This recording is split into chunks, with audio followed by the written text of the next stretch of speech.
ना इधर ना उधर, सीधे मुद्दे पर नज़र। और क्या है आज की खबर, आप देखना शुरू कर चुके हैं न्यूज़ 18 आपके पुनीत के साथ, और मेरे साथ मेरे सहयोगी आनंद भी मौजूद हैं। और आनंद से आज हम बात करने वाले हैं एक मिलिट्री एक्सरसाइज की, जिसकी वजह से थोड़ा सा अमेरिका टेंशन में आ गया है। केवल अमेरिका नहीं बल्कि इजराइल भी टेंशन में आया है। ये क्या मिलिट्री एक्सरसाइज है, कौन कौन इसमें शामिल हो रहा है, और अमेरिका और इजराइल के लिए चिंता की बात क्यों है? आनंद।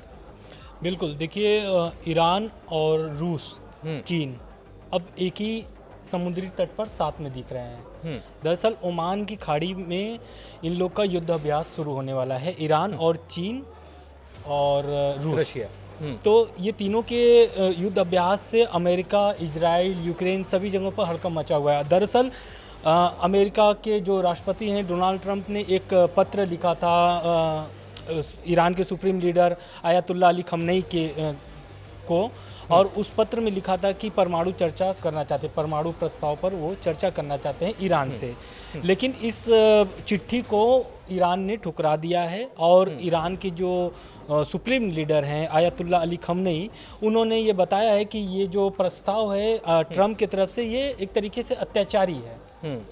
दरअसल ये जो युद्ध अभ्यास है ये इस वक्त हो रहा है जिस वक्त लगातार धमकी दी जा रही है ईरान को अमेरिका से और रूस, इजराइल से भी, कि कभी भी वो परमाणु उनके प्लांट पर हमला हो सकता है। इजराइल तो कह रहा है कि हमने टारगेट बना के रखा हुआ है, बना करके रखे हैं। ट्रंप की इजाज़त मिलने की ज़रूरत है। बिल्कुल, लेकिन अब देखिए रूस जो चाल चला है यहाँ से, इससे ट्रंप की जो परेशानी है वो बढ़ गई है। दरअसल अभी तो जेलेंस्की को मनाने में लगे हुए थे, अब जेलेंस्की मान गए हैं। तो अब पुतिन अब जो अपना चाल नए तरीके से चलना शुरू किए हैं, उसमें ईरान जो उनका जो सहयोगी है, एक अच्छा दोस्त है, उधर चीन भी अच्छा दोस्त है। चीन का ऐसे ट्रेड वॉर चल रहा था इनसे, ट्रम्प अमेरिका से, तो चीन भी मौके का फ़ायदा उठा लिया है। तो अब ये तीनों ओमान की खाड़ी पर आज से शुरू हो गया इनका युद्ध अभ्यास। तो ये एक नए तरीके का इसे कह सकते हैं कि नया स्टांस है। एक चीज़ और है कि मैं अभी पढ़ रहा था, फ्रांस के राष्ट्रपति जो हैं इमैनुअल मैक्रोन, उनकी तरफ से भी एक बयान सामने आया, और उन्होंने कहा कि ये हमारे लिए भी थ्रेट है, यूरोपियन देशों के लिए थ्रेट है, क्योंकि एक तरफ नॉर्थ कोरिया को साथ में लेता है रशिया, दूसरी तरफ उन्होंने ये भी कहा कि ईरान जो है, ईरान का परमाणु जो प्लान चल रहा है उसको मदद करने का काम भी कथित रूप से रशिया के द्वारा किया जा रहा है, और ये हमारे लिए बड़ा थ्रेट है। तो एक प्रकार से उन्होंने ये याद दिलाया, शायद ट्रंप को दिलाने की कोशिश की है कि आप देखिए, आप कहाँ डील तो कर रहे हैं, लेकिन ये स्थितियाँ गंभीर हो रही है। और वो एक तरीके से यूक्रेन के सपोर्ट में ये बात कही है इमैनुअल मैक्रोन ने। दरअसल अब इसमें जो इजराइल बुरी तरीके से फंस गया है ट्रम्प की वजह से, वहाँ पे सीज फायर है, हिजबुल्लाह से भी सीज फायर है, और इधर हमास से भी सीज फायर है, दोनों से सीज फायर है। हालांकि लेकिन जो अभी हमास से जो इनका अभी जो विवाद चल रहा था बंधकों को छोड़ने को लेकर के, इस बीच ईरान को इजराइल की तरफ से धमकी मिली थी कि ईरान पर कभी भी उनके परमाणु प्लांट पर हमला हो सकता है इजराइल की तरफ से, जिसमें अमेरिका भी इस पर समर्थन किया था कि अगर ईरान नहीं मानता है।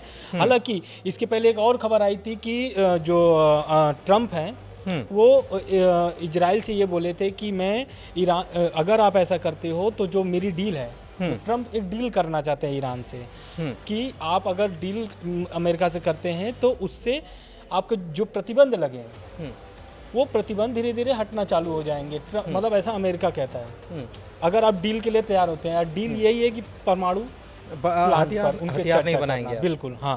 तो अब ये सब मुद्दों को लेकर के जो नए एक खाका तैयार किया गया है ईरान, रूस और चीन की तरफ से, उसमें जैसे कि आपने बताया कि नॉर्थ कोरिया आ गया है साथ में।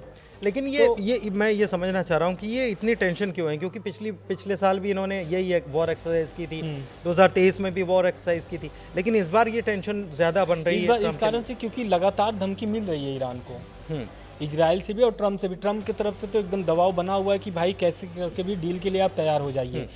इसी बीच एक खबर आती है, वो ईरान के जो विदेश मंत्री हैं उनका कहना है कि जो ट्रंप का पत्र है वो अभी ईरान के पास नहीं पहुंचा है, यानी कि ईरान के जो सुप्रीम लीडर हैं आयतुल्ला अली खamenei, उनके पास अभी नहीं पहुंचा है ये पत्र। लेकिन खamenei उसके खamenei पहले ने हालांकि कह दिया कि भाई हाँ, हम जो हमको ब्लैकमेल करेगा, जो हमको दबाव बनाने की कोशिश करेगा, उसके साथ तो हम डील नहीं करने वाले। बिल्कुल। अब ईरान तो हमेशा से, इसकी पिछली बार भी जब ट्रम्प प्रशासन में थे, सत्ता पे थे, तब फिर भी ईरान यही काम करता था। ईरान की आज की लड़ाई नहीं है, बहुत पुरानी अमेरिका से और ईरान की कुल लड़ाई तेल से शुरू होती है इन लोगों की। तो इसको अब ये जो विवाद नया चालू हो रहा है युद्ध अभ्यास से, इससे हालांकि इसमें कई और देश भी शामिल हैं इसमें, लेकिन भारत नहीं शामिल, इस युद्ध अभ्यास में भारत नहीं शामिल है। तो इस करीब 8 देश हैं जो युद्ध अभ्यास करेंगे। मेरे ख्याल से श्रीलंका भी इसमें है, पाकिस्तान भी इसमें भी है, और भी कई देश है, साउथ अफ्रीका भी इसमें शामिल हो रहा है, और अजरबैजान भी है, यूएई भी इसमें शामिल हो रहा है, क्योंकि इन सबकी तो बॉर्डर्स खैर वहाँ पर लगती है। रशिया तो है, चाइना है, लेकिन ये तो केवल दर्शक के तौर पर, सहयोगी के तौर पर खड़े रहेंगे, लेकिन बाकी तीनों देश जो हैं उनकी सेना यहाँ पर युद्धाभ्यास करने वाली है। लेकिन अब इस जो युद्ध अभ्यास है, इससे इजराइल और अमेरिका आगे चल के क्या फैसला लेता है, क्योंकि लगभग रूस को साध चुके हैं ट्रम्प, पुतिन को लगभग साध चुके हैं, और उनके ऊपर जो प्रतिबंध लगे हुए हैं, रूस पर जो लगे हुए हैं, उसको भी हटाने का प्रयास धीरे धीरे अमेरिका कर रहा है। आप कह रहे थे, लेकिन एक खबर और आई बीच में कि ट्रम्प ने फाइल मंगवा ली है, लेकिन उसके बाद ट्रम्प ने ऐसा अभी हम कुछ नहीं करने जा रहे हैं, ये उन्होंने ट्रम्प ने कहा है। हालांकि उनका मूल्यांकन करेंगे पहले कि जिस पर प्रतिबंध जो बाइडन ने लगाया है रूस पर, तो उसका मूल्यांकन करेंगे ट्रम्प, और वो देखेंगे कि वो अमेरिका के हित में है या नहीं है, क्योंकि उनका पूरा जो रणनीति बनता है वो अमेरिका के हित में और उनके हित में होता है, ऐसा बोलते हैं। अभी एक खबर आ रही थी बीच में कि एलन मस्क और मार्को रूबियो विदेश मंत्री अमेरिका के, उनकी बहस हो गई, तो उस समय ट्रम्प ने मार्को रूबियो की समर्थन कर दिया, और सब इस पर हो रहा था कि जो वहाँ पर चल रहे हैं, क्या बोलते हैं, कर्मचारियों को जो हटाया जा रहा है, छटनी किया जा रहा है, तो उस पर मार्को रूबियो एलन मस्क पर एक तरीके से उनके विरोध में बोल देते हैं कि आप जो करना चाह रहे हैं वो एक तरीके से बेरोजगारी लाएगा अमेरिका में, और ट्रम्प एलन मस्क चाहते हैं कि वो ख़त्म हो जाए। तो ट्रम्प एक तरीके से अपने कैबिनेट से लेकर के विश्व भर में भी घिरे हुए हैं, भले वो चाल चल रहे हैं और उनके चाल लगभग सफल भी हो रहे हैं। उनका 100 दिन का जो टारगेट है युद्ध खत्म करने का, तो उसको लेते हुए, अपने कैबिनेट को लेते हुए, अब ये देखना होगा कि ट्रम्प इस पर आगे चल के क्या फैसला लेते हैं, इस युद्ध अभ्यास को वो कैसे अब अमेरिका के पक्ष में लेते हैं, नहीं लेते। इजराइल की तरफ से कोई बयान आया? इजराइल की तरफ से अभी कोई बयान नहीं आया है, लेकिन इजराइल पूरी बारीकी से नज़र रख रहा है, क्योंकि वो पहले भी कह चुका है, ईरान पे तो हमला करने की, कार्रवाई करने की भी बात कर दी थी।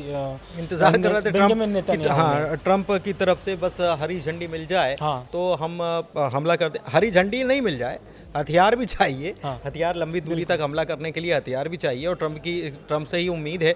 हालांकि अब देखना होगा कि अमेरिका की तरफ से क्योंकि उन्होंने एक चीज़ और है, मैं यहाँ पर ये बात बता दूं आपको कि ट्रम्प से पूछा गया था प्रेस कॉन्फ्रेंस में कि भाई ये युद्धाभ्यास कर रहे हैं, आपका क्या कहना है, तो ट्रम्प ने ये कहा कि भाई हम बहुत ताकतवर हैं, उनसे बहुत ताकतवर हैं। तो ये बयान देना एक अलग चीज़ है, और ज़मीन पर स्थितियाँ अगर कई सारे लोग मिलकर एक हो जाते हैं तो स्थितियाँ अलग हो जाती है, क्योंकि हमने बचपन से पढ़ा है कि कई सारी लकड़ियों को अगर मिला दो और उसके बाद तोड़ने की कोशिश करो तो वो टूटती नहीं है। बहरहाल ये अब देखना होगा कि ये जो युद्ध अभ्यास हो रहा है, इसका परिणाम या इसका असर किस किस पर कैसा कैसा होता है, क्या प्रतिक्रिया निकलकर सामने आती है। फिलहाल इस वीडियो में इतना ही। देखते रहिए न्यूज़ 18 मध्य प्रदेश छत्तीसगढ़ का पेज, और आप हमारे वीडियो पर कमेंट कीजिए, लाइक कीजिए, शेयर कीजिए, आप अपनी राय भी दे सकते हैं। फिलहाल धन्यवाद।